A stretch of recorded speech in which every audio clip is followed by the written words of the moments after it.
Olá, irmãos, novamente. 11 anos atrás, foi a última vez que eu tentei chegar aqui nesse local, aqui no AMO. Eu digo que eu tentei porque eu não consegui. Eu fui para Campinas e de lá saiu um ônibus para vir para cá. E aí, no meio do caminho, minha esposa me ligou lá de João Pessoa, meu filho mais novo, que hoje tem 14, tinha 3, e ela ligou dizendo que ele tinha sido hospitalizado e estava com pneumonia. E já estava tomando antibióticos, não estava cedendo, e que a previsão é que ele ia ficar 10 dias no hospital. E eu fiquei desesperado, né, como pai, e esperei o ônibus chegar aqui. Eu não desci do ônibus. Na verdade, eu desci para ir no banheiro, tempo suficiente para perder um casaco que eu tinha, só isso. E aí eu voltei para o ônibus, falei para o motorista porque que eu estava voltando, ele teve misericórdia de mim, ele com um ônibus de viagem me levou lá no aeroporto de Guarulhos. Aí eu esperei até de manhã para tentar trocar minha passagem. Eu não tinha dinheiro, os irmãos do ônibus, fiz uma vaquinha para poder voltar. E aí de manhã, quando abriu a agência lá da Latam, contei minha história, ela teve misericórdia de mim, não cobrou nada para mudar meu voo. E aí, 3 horas da tarde, eu estava lá em João Pessoa com Jéssica e meus filhos. E foi uma aventura. Na época foi bem desesperador, agora eu estou contando tranquilo, né? E eu fiz isso porque queria estar cuidando dos que eu amo, né? Sou capaz de fazer qualquer coisa como um pai que ama seu filho. E agora eu estou feliz que eu estou aqui, né? 11 anos depois, consegui. Eu estava lá em Salto do Pirapora visitando o time do AME lá, antes de vir, e meu filho de 19 anos está com febre, antes de vir para cá. E aí eu lembrei, mas agora ele está grande, né? Graças a Deus foi uma coisa simples, e sou grato a Deus de estar aqui com vocês. Quando eu recebi o convite para palestrar aqui no Enoque, eu fiquei feliz, aceitei o convite, comecei a perguntar os detalhes do tema e tudo isso. E aí eu lembrei que eu vim outras vezes aqui, e eu lembrei o tempo de duração das pregações aqui no Enoque, né? Normalmente lá em João Pessoa, e na maioria dos lugares que eu vou, é 25 minutos, né? Tem até uma tradição, quem é pregador aqui sabe, eu não vou dizer a palavra aposta, porque fica feio para a gente dizer aposta, né? Mas tem um acordo. Se alguém passar de 25 minutos, paga o almoço. Alguém conhece essa aí? Ah, é? Eu vi alguns rindo aí, provavelmente já pagaram o almoço para alguém, né? Aí, quando eu vi, eu perguntei como que seria aqui, e alguém falou, você tem de 50 a 60 minutos. E aí eu pensei, como falar de um tema como esse, uma igreja que é preparada para missões em míseros 50, 60 minutos, né?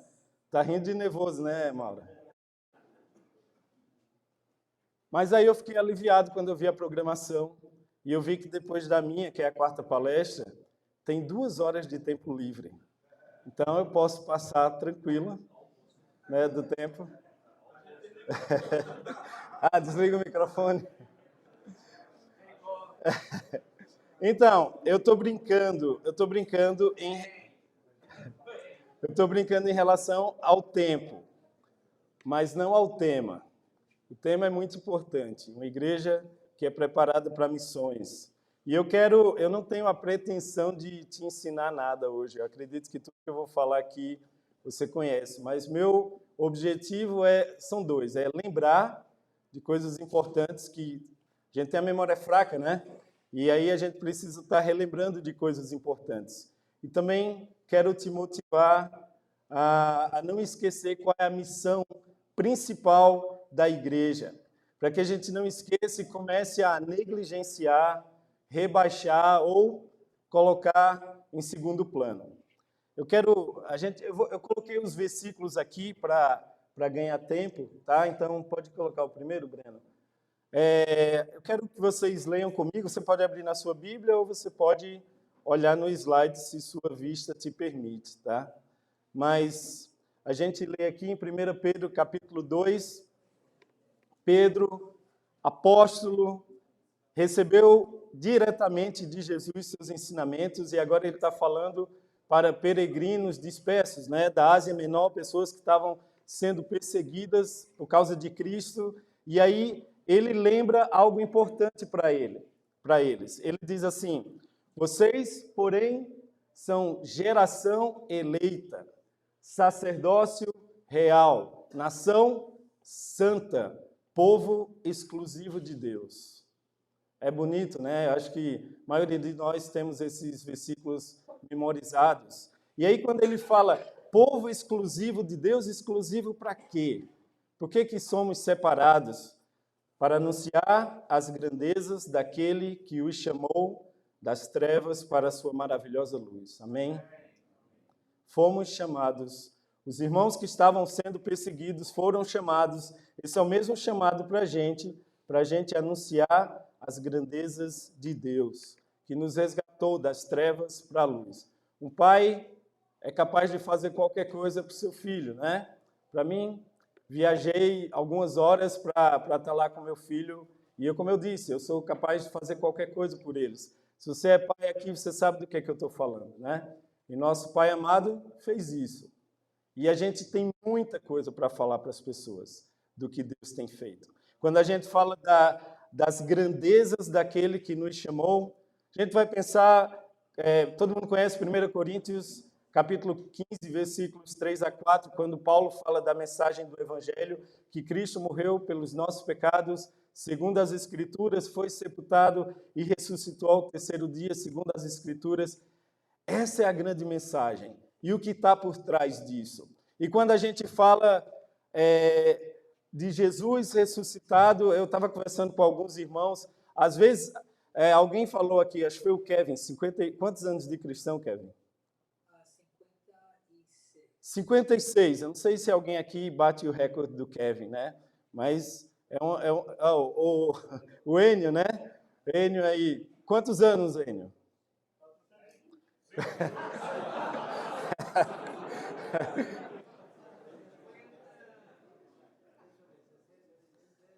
Ele está fazendo as contas. Alguém falou 420, é verdade? Não? 63. Tá, um bocado. Bem, seu Severino, 67. E aí vai, né? Temos aqui, vê só, a gente fala de Jesus ressuscitado, não é?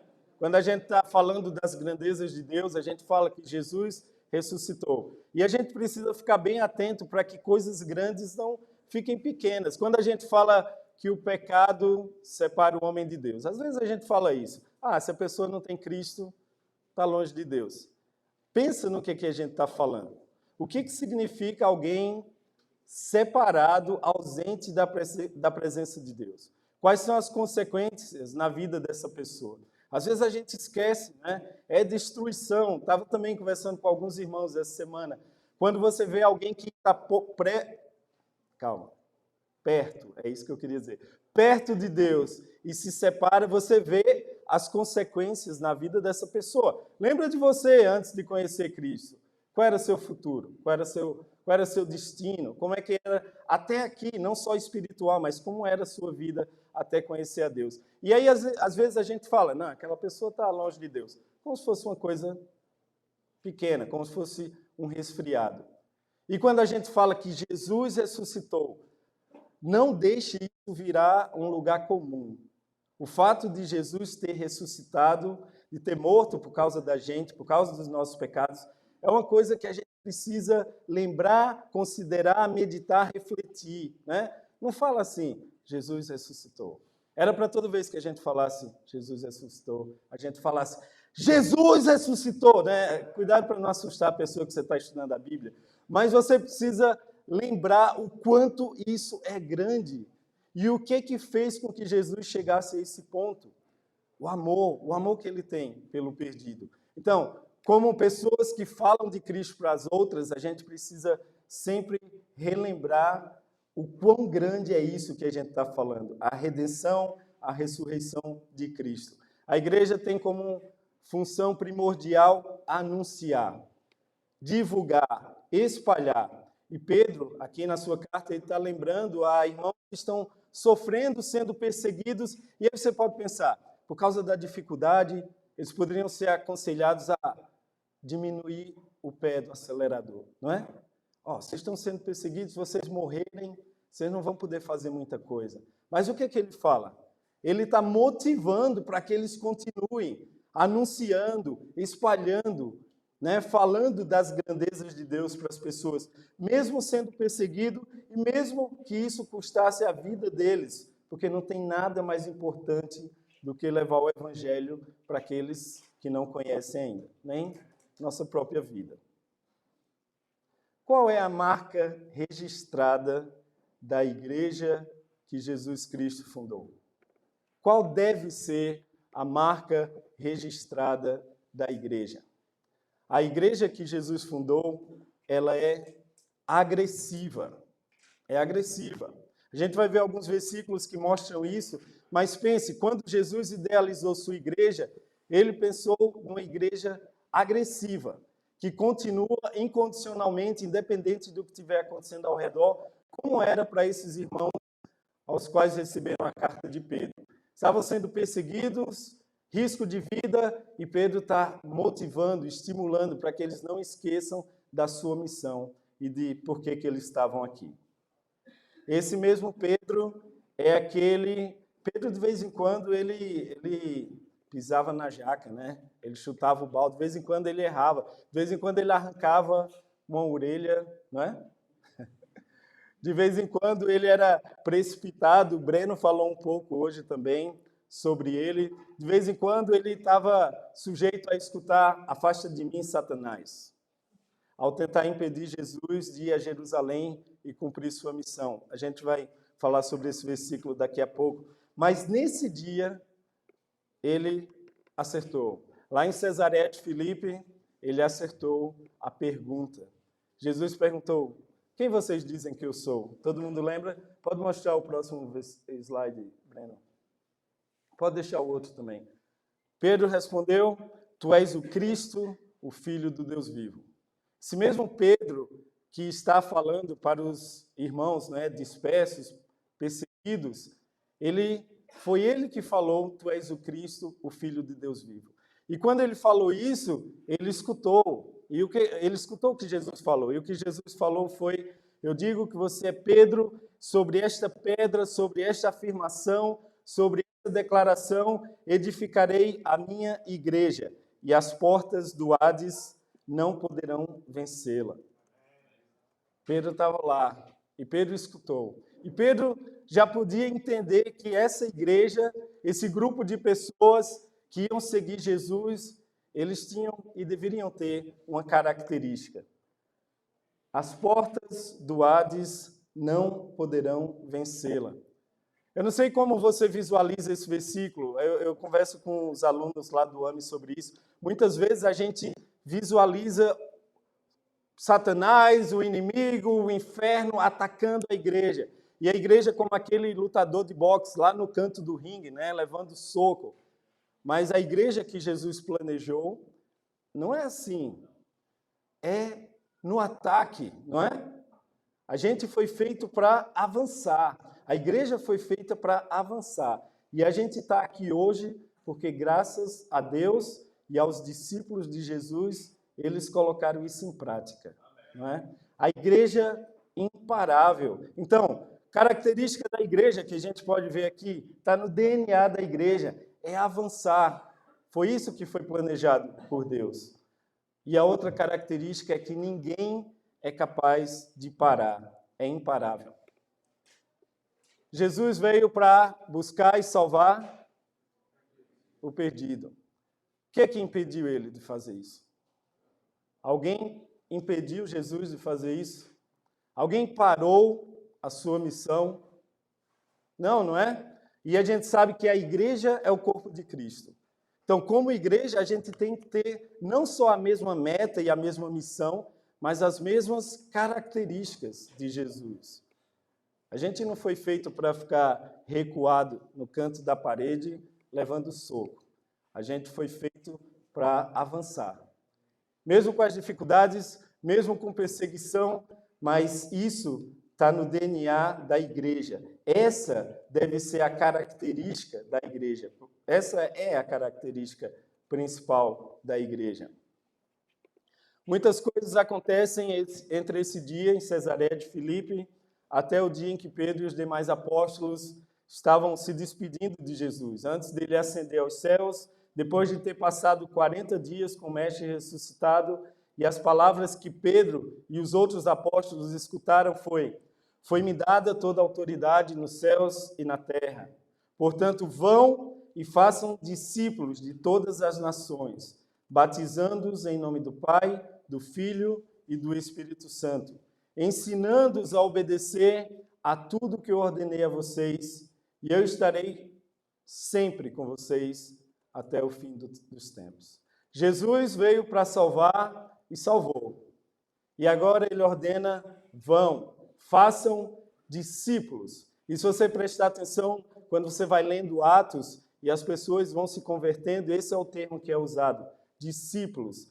Jesus está dizendo, façam cópias minhas, e não importa o que aconteça, não importa se tiver império perseguindo, seja o que for, façam discípulos, e não apenas em Jerusalém, mas em todas as nações. E esse era o plano de Deus, desde o início, não é?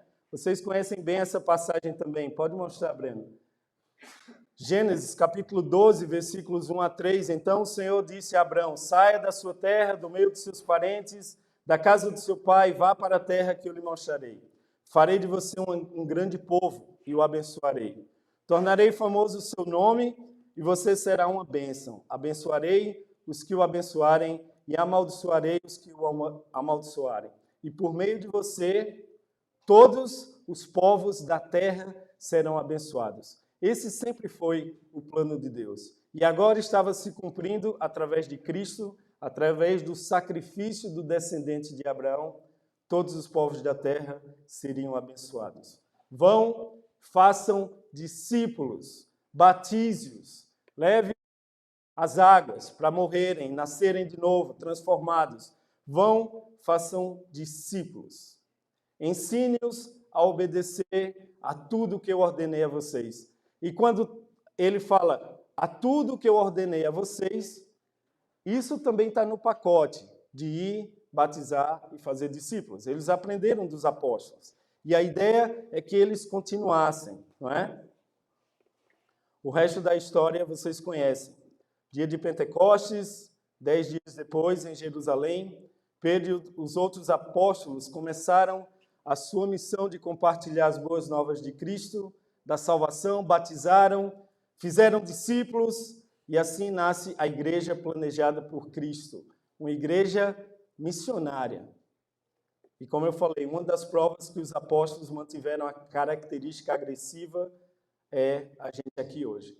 Irmãos, a igreja que pertence a Cristo é uma igreja missionária. E essa é a característica, o objetivo principal, levar o evangelho para aqueles que não conhecem ainda. Agora, pense comigo, eu estou falando da igreja que Cristo planejou, estou falando da igreja universal, e falando de forma universal, o que Deus quer é que esse propósito seja cumprido, que essa mensagem salvadora, redentora, se espalhe pelo mundo todo, não é? Quando a gente fala da igreja universal, eu não estou falando da pomba branca e do coração vermelho, né? A gente está falando do corpo de membros fiéis a Jesus Cristo, sua doutrina espalhado pelo mundo inteiro. Aqui no Enoque, a gente tem representantes da igreja, de várias congregações, vários lugares, né? Hoje eu escutei aqui, eu fui passando e eu escutei, bom dia, Edinho. Mas eu também escutei, bom dia, Edinho. A gente escuta, paz do Senhor, que é a maneira certa de falar. Mas eu também escutei várias vezes, paz do Senhor, né? Assim. O corpo de Cristo espalhado pelo mundo, como Deus sempre quis. E apesar dos sotaques, dos costumes diferentes, somos parte do mesmo corpo, ou do mesmo corpo, não é isso? E a nossa missão principal precisa ser a mesma, levar as boas novas, seja ao perdido, seja na capital, seja no interior. Passando muito tempo com o Zé Luiz, aí a gente acrescenta essas coisas aqui. Agora, quem já foi para o Congresso do Nordeste aqui? Alguém já foi? Tem um hino que eles cantam sempre lá. E eles dizem assim, quem vai ao Congresso... Eu não vou cantar, que esse não é meu dom, mas... Quem vai ao Congresso não vai para passear, né? Então, eu posso dizer assim que quem veio para o Enoque não veio para passear também, né? E eu quero fazer você pensar um pouco, refletir um pouco sobre a congregação que você faz parte e daqui a pouco sobre você mesmo. E aí, comece a pensar. Daqui a pouco eu vou pedir para você fazer algo prático, certo? Eu sei que eu estou na 4ª palestra do dia e eu sei que é muito tempo sentado, então daqui a pouco eu vou pedir para você fazer alguma coisa. Mas vai pensando aí. Pensa na sua congregação, na congregação que você faz parte. Qual é a marca da congregação que você faz parte? Quando as pessoas olham para a congregação em Campinas, em Bauru, em João Pessoa, em Niterói, qual é a marca? Quando as pessoas pensam naquele grupo de pessoas lá reunidos, o que é que eles pensam? A gente da igreja é conhecido como pessoas que estudam muito a Bíblia, e isso precisa continuar, não é? Mas a gente não quer ser conhecido só por isso, não é? A gente quer ser conhecido pelas pessoas que estudam, que se mantêm fiéis à sã doutrina, mas que pratica, não é isso? A gente precisa praticar o que a gente conhece. Os certificados são importantes, mas eles lá na parede não vão mudar a vida das pessoas, não é? Precisa estar aqui no nosso coração e a gente indo e agindo, colocando em prática o que aprendemos. Quero que você faça o seguinte, para que isso funcione, você precisa parar quando eu pedir, tá bom? Eu vou pedir para que você, nas pessoas que estão ao seu redor, no máximo 3 pessoas, você vai conversar com as pessoas que estão ao seu redor, e eu quero que você responda e converse 2 coisas. Primeiro, eu já falei, e seja honesto, tá bom? Seja honesto. E você não está falando da sua congregação, assim, né? Dos irmãos que ficaram lá, você está aqui. Não, você faz parte dessa congregação que você vai citar. Então, pensando na congregação que você faz parte, qual você acredita que é a marca da congregação? E a segunda coisa que eu quero que você fale com a pessoa que está ao seu redor é, de 0 a 10, quanto você acha que sua congregação está focada na grande missão da igreja de levar o evangelho para o perdido? Deu para entender? Ok? Então, repetindo, qual é a marca? E de 0 a 10, em relação à missão da igreja, qual a nota que você daria para a sua congregação? Então, eu vou dar 2, 3 minutos para você conversar e precisa ser uma bagunça organizada aqui, tá bom? Não vai, quem está aqui não vai conversar com o Adriano lá atrás. Vai lá.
Mais 1 minuto.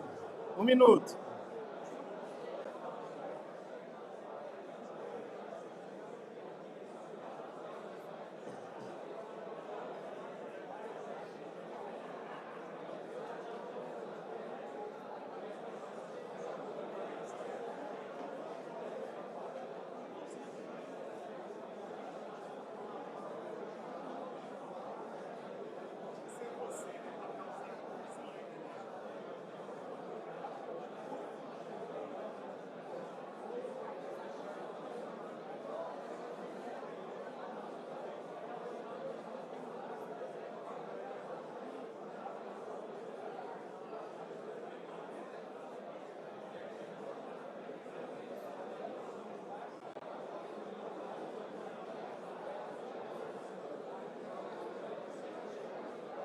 Agora, vamos ver agora, né?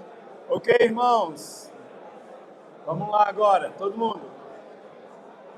Eu vou fazer igual a tia da escola dominical. Vou falar 3, 2, 1. E aí a gente faz silêncio, tá bom? 3, 2, 1. Tia da escola dominical faz melhor, né? Então, vamos lá, gente. A gente vai ter um outro momento desse, então você pode continuar. Então, a gente viu a característica da igreja, no DNA da igreja. Uma igreja que avança, imparável. Mas essa igreja universal é formada por corpo espalhado, não é? Várias congregações espalhadas pelo mundo. E para que a igreja mantenha essa característica, é preciso que as congregações que estamos mantenham essa característica, que a gente não esqueça. Eu não sei o que você falou, não, foi um barulho bonito aqui, tá? Mas não deu para escutar o que você falou, nem a nota que você deu. Mas qual é a nota que você acha que seria ideal? É o 10, né? Ou o 10. É o 10. Mas com certeza é isso que Cristo espera de nós. Que nós unidos, com dons diferentes que Ele capacitou cada um, mas todos focados no mesmo propósito. Diferentes ministérios, mas com o mesmo propósito. E eu quero mostrar rapidamente na Bíblia 2 exemplos de congregações que podem nos mostrar, nos inspirar a ser uma congregação voltada para a grande missão de Deus para nós. A primeira, eu queria falar um pouquinho sobre a igreja em Antioquia. Então, falei de Jerusalém, dia de Pentecostes, mais de 3.000 pessoas batizadas, todo dia ia ser... Né? Já imaginou? Com os apóstolos, aprendendo com eles, compartilhando, né, os bens e mais pessoas desfrutando daquela comunhão. Mas o plano era, preciso espalhar, não é? E Deus interviu, e Deus usou, como Ele faz até hoje. Deus usa coisas ruins para coisas boas. Deus usa para o seu reino. Ele usou o apedrejamento de Estevão, né, e tantos outros que estavam sendo mortos por causa do Evangelho, e a perseguição espalhou os cristãos, o Evangelho chegou a Samaria, por exemplo, através de Filipe. A gente tem em Atos 10 aquele importante evento na casa de Cornélio, onde Deus mostra que Ele aceita os gentios, que Ele aceita todos, só que até o capítulo 11, versículo 19, a gente não vê o Evangelho se espalhando para todas as nações. Mas aí eu quero ler com você o que acontece lá na Antioquia, Atos capítulo 11, versículo 19. Os que tinham sido dispersos por causa da perseguição desencadeada com a morte de Estevão chegaram até a Fenícia, Chipre e Antioquia, anunciando a mensagem apenas aos judeus. Ainda era só aos judeus, mesmo Deus mostrando claramente qual era a sua vontade. A igreja, de forma geral, ainda não entendia, não estava cumprindo a missão de levar o evangelho a todos os lugares, a todos os povos, mas a igreja em Antioquia acabou fazendo a diferença. Versículos, deixa eu continuar lendo aqui. Alguns deles, todavia, cipriotas e cireneus, foram a Antioquia e começaram a falar também aos gregos, contando-lhes as boas novas a respeito do Senhor Jesus. A mão do Senhor estava com eles e muitos creram e se converteram. Sei que faz muito tempo, mas dá vontade de dizer amém, não é? Muitos gregos se converteram. Versículo 22, Breno. Versículos 22. Notícias desse fato chegaram aos ouvidos da igreja em Jerusalém. E eles enviaram Barnabé a Antioquia. Este ali chegando e vendo a graça de Deus, não só judeus convertidos, mas gregos também, ficou alegre e os animou a permanecerem fiéis ao Senhor de todo o coração. Ele era um homem bom, cheio do Espírito Santo e de fé, e muitas pessoas foram acrescentadas ao Senhor. Então, Barnabé foi a Tarso procurar Saulo, e quando o encontrou, levou-o para Antioquia, e assim, durante o ano inteiro, Barnabé e Saulo se reuniram com a igreja e ensinaram a muitos. E em Antioquia, os discípulos foram pela primeira vez chamados de cristãos. E não é de se admirar, porque eles estavam verdadeiramente imitando a Cristo, estavam cumprindo o seu mandamento, estavam fazendo o que Cristo veio buscar e salvar o perdido. E aí eles foram chamados pela primeira vez de cristãos. E também não é de se admirar que foi que em Antioquia, que Saulo, Barnabé começaram, a gente chama da primeira viagem missionária de Paulo, né? Mas no capítulo 13, e eu quero ler com vocês, eu não coloquei aí no slide, mas eu quero ler Atos capítulo 13, se você puder abrir comigo, versículos 1 e 2. Atos 13, 1 e 2. Na igreja de Antioquia havia profetas e mestres, Barnabé, Simeão, chamado Níger, Lúcio de Cirene, Manaém, que fora criado com Herodes, o tetrarca, e Saulo. Enquanto adoravam o Senhor e jejuavam, disse o Espírito Santo: separem-me Barnabé e Saulo para a obra a que os tenho chamado. Foi lá em Antioquia, quando aqueles irmãos compartilharam, obedeceram e pregaram para outras pessoas, outras nações. E foi lá de Antioquia que começou o evangelho se espalhar. E quando ele fala aqui, para a obra que os tenho chamado. Você sabe qual é a obra, não é? E eles fizeram, espalharam as boas notícias para os que não conheciam ainda. Brasília, João Pessoa, Niterói. Quanto estamos alinhados com a grande missão que Deus deixou para a sua igreja? Outro exemplo, a igreja em Filipos. A gente vai ler Filipenses capítulo 1, versículos 3 a 5. Agradeço a meu Deus toda vez que me lembro de vocês. Paulo fala para os filipenses. Em todas as minhas orações em favor de vocês, sempre oro com alegria, por causa da cooperação que vocês têm dado ao Evangelho, desde o primeiro dia até agora. Paulo, quando pensa neles, ora cheio de alegria por causa da cooperação, e ele não fala para a cooperação que vocês têm dado a mim, ele fala a cooperação que vocês têm dado ao Evangelho. E aí a gente vai ler rapidamente, vai lá, Breno, no capítulo 4, porque ele falou, onde a gente leu, do primeiro dia até agora. E durante sua carta você pode entender um pouco mais, não é? No capítulo 4, versículos 15 a 16, como vocês sabem, Filipenses, nos seus primeiros dias do Evangelho, quando parti da Macedônia, nenhuma igreja partilhou comigo no que se refere a dar e receber, exceto vocês, pois estando eu em Tessalônica, e ali é Atos capítulo 16, vocês me mandaram ajuda não apenas uma vez, mas duas, quando tive necessidade. Então, desde o início do ministério de Paulo, quando ele saiu, estava fugido, né, lá de Filipos e foi para Tessalônica, desde o início eles cooperaram com ele, eles o ajudaram. E agora, no momento atual, a gente vai ler no capítulo 2, versículo 25, ele diz: contudo, penso que será necessário enviar-lhes de volta Epafrodito, meu irmão, cooperador e companheiro de lutas, mensageiro que vocês enviaram para atender às minhas necessidades.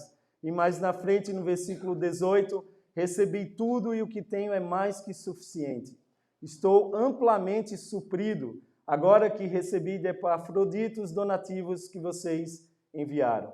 Eles são uma oferta de aroma suave, um sacrifício aceitável e agradável a Deus. E por que eu escolhi falar de Filipos para falar de um exemplo de uma igreja missionária? Por que eles fizeram questão de ajudar, de abençoar, de dar condições a Paulo de continuar o seu trabalho? Eles foram abençoados. A igreja em Filipe foi abençoada, não é? O evangelho chegou até eles e eles entendiam que isso precisava continuar.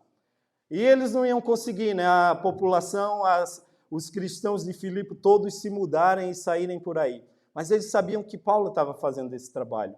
E eles deram condições para que outros fossem abençoados assim como eles foram. Se você está aqui hoje é porque você é fruto de um trabalho missionário. E assim, às vezes a gente fala missões não é necessariamente de um país para o outro, né? Às vezes é de uma rua para outra, às vezes é de um bairro para outro, mas você é fruto e eu somos frutos de um trabalho missionário.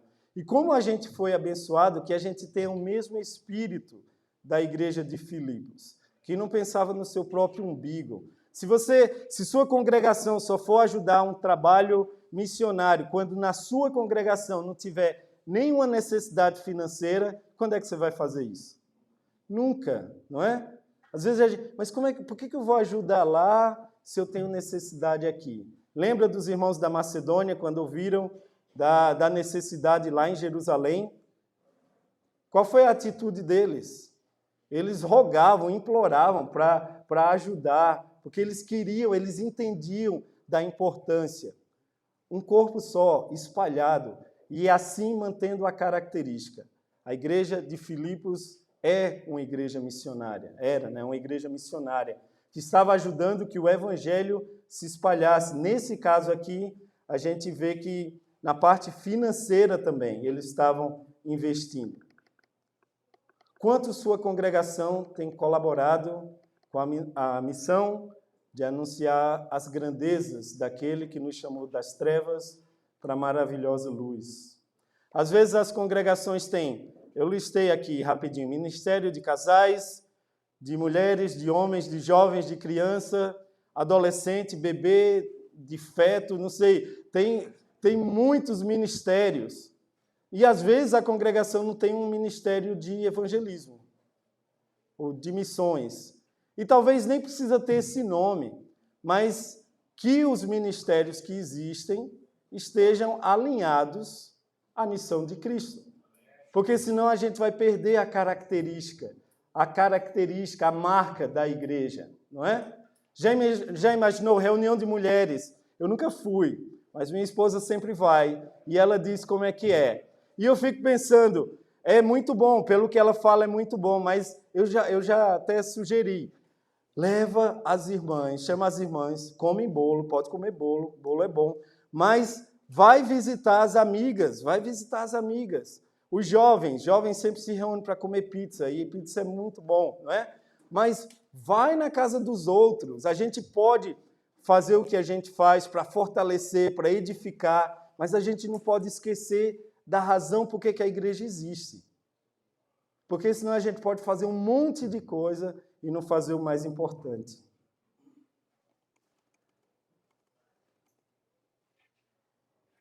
Agora eu quero ajudar você A gente veio da Igreja Universal, estamos falando de congregações, mas agora eu quero que você pense a nível individual. Então, a Igreja Universal é formada por congregações espalhadas. Desculpem, E essas congregações são formadas por nós, por indivíduos. Quero ler 1 Pedro, capítulo 2, versículo 5. A gente leu pouco depois disso, mas no versículo 5, Pedro diz: vocês também estão sendo utilizados como pedras vivas na edificação de uma casa espiritual, para serem sacerdócio santo, oferecendo sacrifícios espirituais aceitáveis a Deus por meio de Jesus Cristo. Essa casa espiritual é formada por tijolos, né? Por pedras. E cada um de nós somos uma dessas pedras. Coletivamente, sabemos qual é a nossa missão. Individualmente, precisamos colaborar com essa missão. Os dons são diferentes, mas a missão é a mesma, onde todos devem colaborar.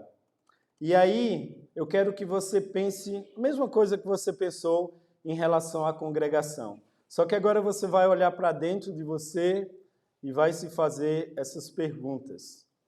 Como indivíduo, como você tem colaborado, como eu tenho colaborado para a grande missão?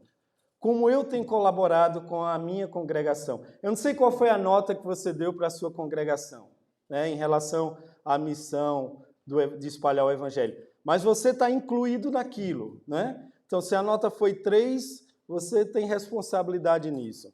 Se a nota foi 8, você faz parte disso. Mas agora eu quero que você pense individualmente quanto tem colaborado. Às vezes é fácil dizer, a pessoa lá na congregação é muito devagar. E a gente fala assim, o pessoal lá na congregação é muito devagar. E você está onde?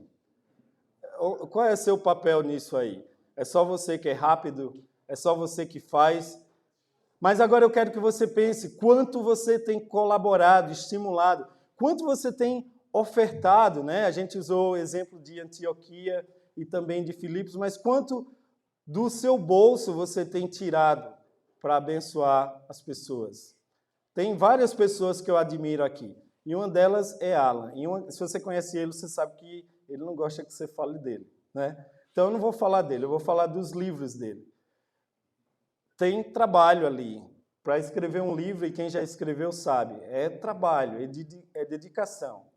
E esses livros são vendidos para ajudar pessoas que estão dedicadas à obra. Tem colaborado, não é? Se você conhece esse irmão, tem colaborado, quanto todos os outros aqui. E eu quero que você reflita o quanto você tem colaborado para essa missão. O quanto você tem investido do seu tempo, da sua inteligência. Né? Enio está aqui, vários lugares eu repito essa frase que ele sempre fala, que a liderança, que a congregação tem a cara da liderança. Não é isso, Enio, que você fala? E é verdade. E foi falado aqui, tem um monte de gente aqui que desempenha papel de liderança, né? E se a gente não está fazendo, se a gente não está dando exemplo, se a gente não está estimulando a igreja a se envolver em missões, em evangelismo, quem que vai fazer? Não é? Precisa começar com a gente. E se nós ajudarmos os irmãos a desenvolver essa mentalidade, e a coisa vai andando, e aí a gente vai manter a característica de Cristo.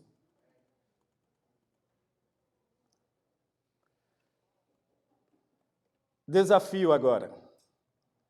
Quem vem ao Enoque não vem para passear, tá bom?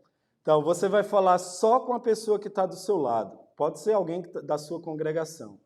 Mas eu quero que você fale, confesse, se for necessário.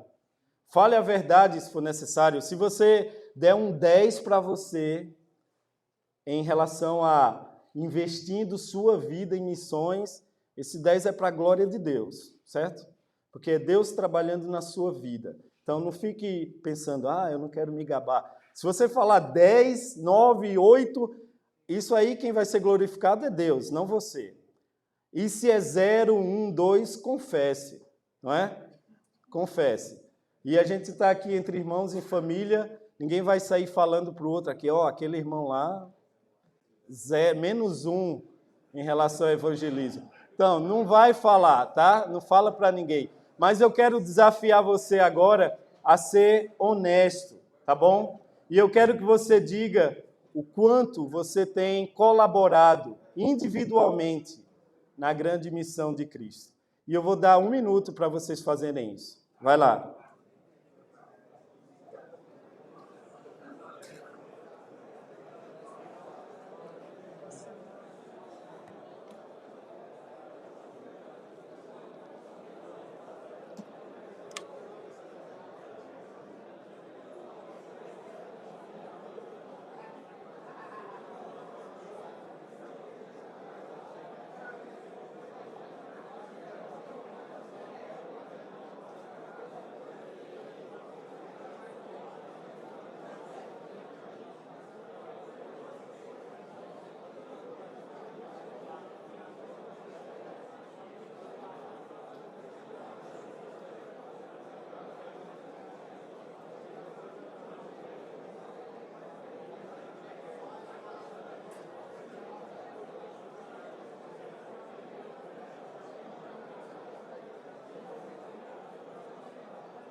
30 segundos.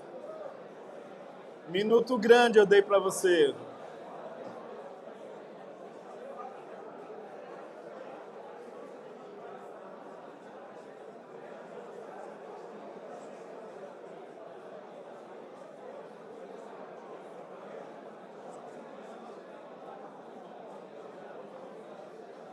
Uma das características 9:31 de Atos.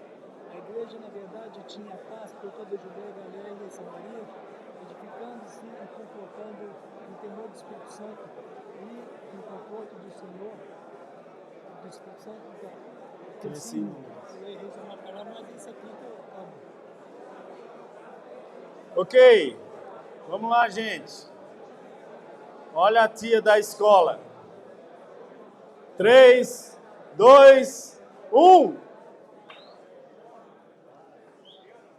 Piorou, não foi? Então, gente, essa atividade, pensa e reflete o que você falou para seu irmão. E como isso pode, se você está no caminho certo, amém. Glória a Deus. Continue firme, tá? É isso que Deus quer de cada um de nós. Se a gente reconhece que pode fazer muito mais, hoje é o dia de começar. Eu quero terminar deixando um alerta para cada um de nós. Tem um autor que eu gosto muito dos livros dele, o nome dele é John Ortberg. E ele tem um livro que foi traduzido agora, é Fim de Jogo. É um livro muito bom, recomendo. Mas ele fala, em um dos capítulos, ele fala sobre o perigo da missão das sombras. E esse perigo é porque a gente acaba jogando um jogo que a gente não foi programado para jogar. Quando a gente nasceu em Cristo, somos novas criaturas, nova mentalidade, novos objetivos e nova missão, não é? Mas o autor afirma que tem uma sombra nos perseguindo e a gente precisa ficar atento para a gente não parar de seguir a missão que Deus propôs para nós e começar a nossa própria. A missão das sombras seria: o que eu faria com minha vida se eu a deixasse no piloto automático? Quais seriam minhas metas e objetivos pessoais que eu iria perseguir? Quais seriam minhas atividades principais que eu faria se eu permitisse que as minhas tentações e egoísmo tomassem conta da minha vida, das minhas ações? Então essa seria a minha missão das sombras. Não a da luz que Deus propôs, mas aquilo que eu quero fazer alheio à vontade de Deus. Aquilo independente de Deus. Quando eu não considero o que Deus quer para mim e eu considero só o que eu quero. Um exemplo na Bíblia, e Jesus conta uma parábola em Lucas, capítulo 12, versículos 16 a 21. Eu vou abrir aqui para não ficar com torcicolo. Lucas, capítulo 12, a partir do versículo 16. Então lhes contou esta parábola. A terra de certo homem rico produziu muito. Ele pensou consigo mesmo: o que eu vou fazer? Não tenho onde armazenar minha colheita. Então disse: já sei o que vou fazer. Vou derrubar os meus celeiros, construir outros maiores, e ali guardarei toda a minha safra e todos os meus bens. E direi a mim mesmo: você tem grande quantidade de bens. E aí ele batia nas próprias costas, né? Você tem muitos bens, parabéns, armazenados para muitos anos. Descanse, coma, beba e alegre-se. Contudo, Deus lhe disse: insensato, esta mesma noite a sua vida será exigida. Então, quem ficará com o que você preparou? Kevin falou sobre isso no final da sua mensagem. Nós precisamos buscar as coisas do alto. Precisamos ficar atento ao que Deus quer. Eu não sei se você é professor, vendedor, engenheiro, qual o caminho que Deus te levou, não é? Mas Ele quer usar você, quer usar a mim na sua obra. E qual é a nossa missão? Qual é o nosso plano? O desse homem era ficar rico, mas ele, na verdade, era tolo, porque essa riqueza não tinha a ver com a riqueza de Deus. Ele estava pensando, ele se deixou engolir pelas sombras. Qual é a sua missão? Todo mundo sabe, né? Quais são os seus planos? O que é que você tem planejado? Os próximos anos? sei se você está pensando em aposentadoria, mas o que você faz com sua aposentadoria? Também já escutei Enio motivando pessoas aposentadas a agora usar seu tempo na obra, né? E seu dinheiro. Tem gente que se aposenta, tem dinheiro, muitos não, né? Mas tem tempo, pelo menos. Mas use para o reino. Se você é jovem, você tem o que os aposentados não têm: energia, muitas vezes saúde. Não tem dinheiro, né? Mas tem outras coisas, você pode compensar. Sobe morro para pregar o evangelho, porque os velhinhos não vão conseguir mais. Mas você pode, sem dinheiro, não tem problema, você não vai ser roubado, né? Não tem dinheiro, vai lá. Mas a gente tem que pensar, o que a gente tem planejado? O que Deus quer da nossa vida? Jesus foi tentado, não é? Jesus foi tentado no deserto a abandonar a sua missão. E o que Satanás fazia era o tempo todo fazer com que Jesus pensasse: você não precisa passar por tudo isso. Isso foi do início ao fim, no deserto, no jardim. Mas eu quero ler Mateus 16, 23. Eu disse que eu ia falar sobre Pedro ainda. Lembra quando Pedro tenta convencer Jesus a não ir para Jerusalém? Jesus disse que precisava ir e ele ia ser morto, e Pedro repreende dizendo: nunca, Senhor, isso nunca te acontecerá. E aí Jesus repreende Pedro dizendo: para trás de mim, Satanás, você é uma pedra de tropeço para mim, e não pensa nas coisas de Deus, mas nas dos homens. O que eu e você tem que fazer é pensar nas coisas de Deus, não nas dos homens. Aqui é temporário, fugaz, passageiro, mas o que Deus tem preparado para a gente é eterno. Deus tem planos para você. Deus tem planos para mim. Mas a pergunta que eu quero que a gente fique pensando é: nós temos incluído Deus nos nossos planos? Ele tem uma missão para a gente, mas a pergunta é: nós temos incluído Ele no que a gente muitas vezes chama de nossa missão aqui na Terra? Então, irmãos, que possamos lembrar dessas coisas que acabamos de falar, que a gente continue refletindo. 1 minuto é pouco, né? Para refletir o quanto eu tenho usado minha vida na obra do Senhor. Muito pouco. Então, espero que você continue refletindo e mudando, se assim for necessário, para a glória de Deus. Amém.